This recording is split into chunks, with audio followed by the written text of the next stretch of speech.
এবার সরকারের বিরুদ্ধেই জালিয়াতির অভিযোগ টিউলিপের।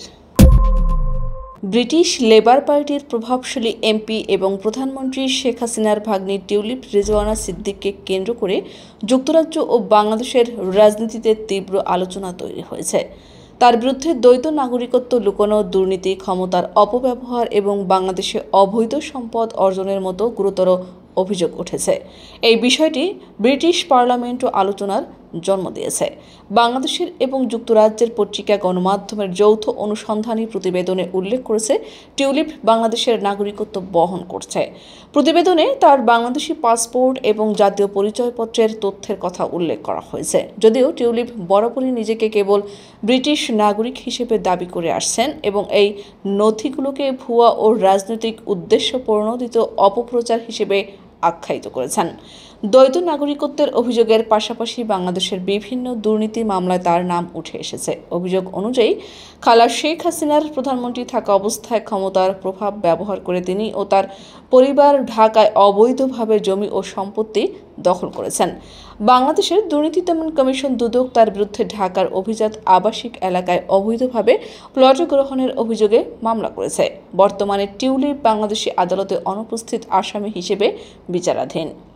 এছাড়া বাংলাদেশের অবকাঠামো উন্নয়ন প্রকল্প থেকে ৩.৯ বিলিয়ন পাউন্ড আত্মসাতের অভিযোগেও তার নাম যুক্ত হয়েছে। ২০১৩ সালে রাশিয়ার সঙ্গে পারমাণবিক বিদ্যুৎ কেন্দ্র নির্মাণ চুক্তিতে তার ভূমিকা নিয়েও প্রশ্ন উঠেছে, যেখানে বিপুল অর্থ আত্মসাতের অভিযোগ রয়েছে।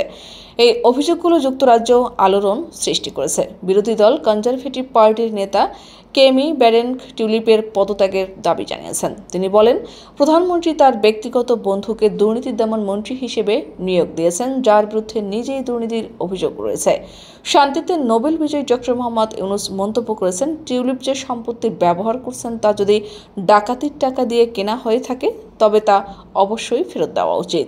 তবু ব্রিটিশ প্রধানমন্ত্রী কিয়ার স্টারমার টিউলিপ সিদ্দিকের পাশে দাঁড়িয়েছেন। তিনি জানিয়েছেন, টিউলিপের ওপর তার আস্থা রয়েছে এবং বিষয়টি স্বাধীন উপদেষ্টার কাছে পাঠিয়েছেন। তবে সমালোচকরা প্রশ্ন তুলেছেন, স্টারমারের এই অবস্থান তার সরকারের স্বচ্ছতার প্রতিশ্রুতির সঙ্গে কতটা সামঞ্জস্যপূর্ণ। বর্তমানে যুক্তরাজ্যের প্রধানমন্ত্রীর উপদেষ্টা লরি ম্যাগনাস টিউলিপের বিরুদ্ধে অভিযোগের প্রাথমিক তদন্ত শুরু করেছেন। সব মিলিয়ে বাংলাদেশের সম্পদ লুট ও দুর্নীতির অভিযোগে জর্জরিত টিউলিপ সিদ্দিক ব্রিটিশ রাজনীতিতে তার অবস্থান ধরে রাখতে পারবে কিনা তা নিয়ে বড় প্রশ্ন তৈরি হয়েছে। এই ঘটনা দুই দেশের রাজনীতিতে আলোড়ন সৃষ্টি করেছে। বাংলাদেশের জনগণ এবং যুক্তরাজ্যের রাজনীতিকরা এখন দেখছেন ক্ষমতার অতি দখল ও দুর্নীতির অভিযোগের মোকাবিলায় আন্তর্জাতিক রাজনৈতিক চাপ কতটা কার্যকর হতে পারে।